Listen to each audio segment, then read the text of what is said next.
जोहार झारखंड। निरसा की धरती को सुशील मंडल का क्रांतिकारी जोहार। आज हम लोग निरसा की धरती पर है, बेनागरिया की धरती पर है। यहाँ से हमें दो गांव नजर आता है।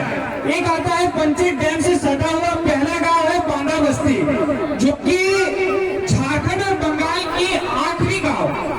वो गांव धरातल के ऐसे नीचे स्तर पर है, वहां पर देखिए उस गांव के बिजली से पूरा देश में 3 राज्यों में बिजली जाता है। आज झारखंड में 4000 किलोवाट का बिजली प्रोडक्शन होता है और जिसका हमें केवल 12,000 मिलता है, बाकी 3 राज्यों में भेज दिया जाता है। चलिए उस बात को किसी और दिन रखेंगे। आज हम बांदा बस्ती की बात कर रहे हैं। बांदा बस्ती में एक बार देखिए, जिनके जमीन पर एक बड़ा सा डैम बना, जिनके जमीन के पानी से पूरा झारखंड पानी पी रहा है, क्या उन विस्थापितों को सबको अधिकार मिला, हक मिला? एक व्यक्ति को वहां नौकरी नियोजन का कोई मतलब क्या ही कहे, मतलब इतना दर्द इतना दुख है। उस गांव में जाइए, बिजलीकरण सही से नहीं है। और दूसरा बस जगह आता है हमारे दिमाग में, थापर नगर। आप लोग खुद देखते हैं, कभी आप ट्रेन से धनबाद से आप कभी कुमारडूबी जाइए, इस रूट में जब भी आइए, आपको एक गांव मिलेगा थापर नगर। मिलता है, देखे कि नहीं आप लोग? देखे हैं तो कभी सोचे हैं कि बेनागरिया, पंचेत, तो इस तरह के नाम की जगह पर यहाँ पे थापर नगर नाम आया? कुछ तो कारण होगा कि थापर नगर नाम रहा। एक बहुत ही विशेष, बहुत ही छुपा हुआ कहे की जानकारी है कि वहां पर 1980 के दशक में एक रेडियो का बहुत बड़ा कारखाना था, रेडियो और टीवी का कारखाना था, और काफी दूर में नहीं, यहाँ से 6 किलोमीटर दूर में। सोचिए वो कारखाना अगर आज रहता, वो कारखाना अगर आज निरसा की धरती पर रहता, तो ये बेरोजगार हमें जो नजर आ रहे हैं, मैं खुद एक बेरोजगार इंजीनियर हूँ, तो हमें एक भी इंजीनियर या एक भी डिप्लोमाधारी बेरोजगार नजर नहीं आता। लेकिन वो गया क्यों? ये भी एक बहुत बड़ा कारण है कि जब यहाँ पर इतना बड़ा इंडस्ट्री था तो फिर गया क्यों? कोई ना कोई तो कारण होगा। तो कारण था कि हमारे जो बिहार, जबकि उस टाइम झारखंड बिहार एक ही था, तो झारखंड बिहार के नेताओं को, बिहार के मंत्रियों को वहां से सही रूप से जो उनका हिस्सा था वो नहीं पहुंच पाता था, उसी कारण से चला गया।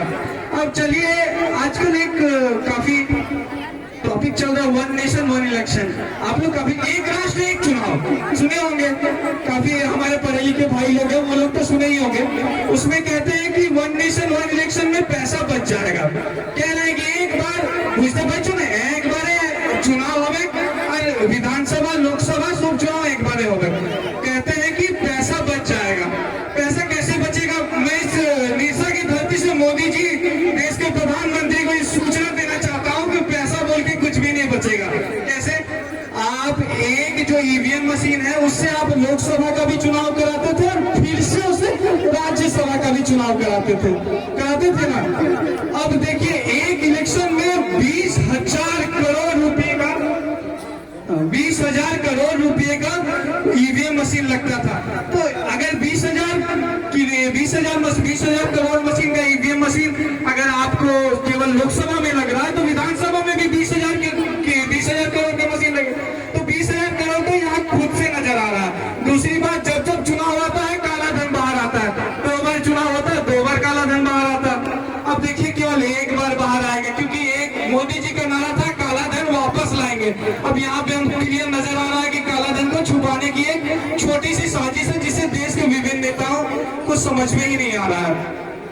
अब चलिए हम एक शपथ लेते हैं निरसा की धरती पर, एक कसम खाते हैं कि अगला चुनाव 2024 में जो होगा, हम अपने उंगलियों पे जब नीला रंग लगाएंगे, तो हमारा नीला रंग लगने से पहले हमारा शपथ रहेगा कि हम अपने उस वोट को, देखिए भारत में भले ही लोग अमीर हो गरीब हो, पर हमें इस बात को समझना होगा कि लोग गरीब हो चाहे अमीर हो, उनका वोट का कीमत उतना ही है। जितना अंबानी जी का वोट का कीमत है, उतना ही हमारा भी कीमत है, उतना ही हमारे भाइयों का भी कीमत है, सब उतना ही हमारी बहनों का भी कीमत है।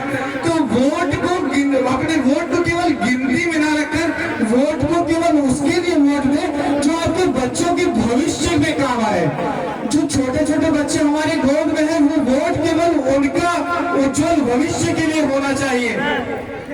यूं कहें कि 2024 में हमें चुनावों में देखिए हम कहते कहते रुक गए, हमें लगा कि हम वोट के लिए अपील कर रहे हैं, लेकिन हम वोट के लिए अपील नहीं कर रहे हैं, हम आपके हमारे हक अधिकार की बात कर रहे हैं। जो देखिए एक छोटा सा और जानकारी है कि फ्रेट इक्विलाइजेशन पॉलिसी, आज हमारा कोयला जिस रेट में झारखंड में है सेम रेट में आपको तमिलनाडु में भी मिलेगा। क्या कश्मीर का सेव जो 10 रुपए के जी कश्मीर में झारखंड में 10 रुपए के जी मिल रहा है क्या? नहीं ना। क्या ऑरेंज जो संतरा है नागपुर में संतरा 4 रुपए के जी वो झारखंड में 4 रुपए के जी मिल रहा है क्या? नहीं ना।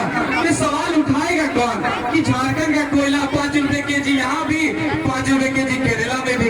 इन सब सवालों को उठाने के लिए हमें एक नेता चाहिए, हमें एक नेता चाहिए, हमें एक झारखंड का बेटा चाहिए। और वो बेटा हमें एक देखिए एक आखिरी उम्मीद है, कहीं ना कहीं हम ये कहें कि हमारे पास एक आखिरी उम्मीद है टाइगर जयराम महतो के रूप में, और हम चाहते हैं आप उस आखिरी उम्मीद को बुझने ना दें, क्योंकि ये आखिरी पीढ़ी है, ये आखिरी पीढ़ी है जो बदलाव चाहती है। इसके बाद क्या ही कहें, अब कहने के लिए काफी कुछ है, पर भैया कह रहे हैं संक्षिप्त में बातों को रखें। चलिए किसी और दिन फिर से बातें होंगी।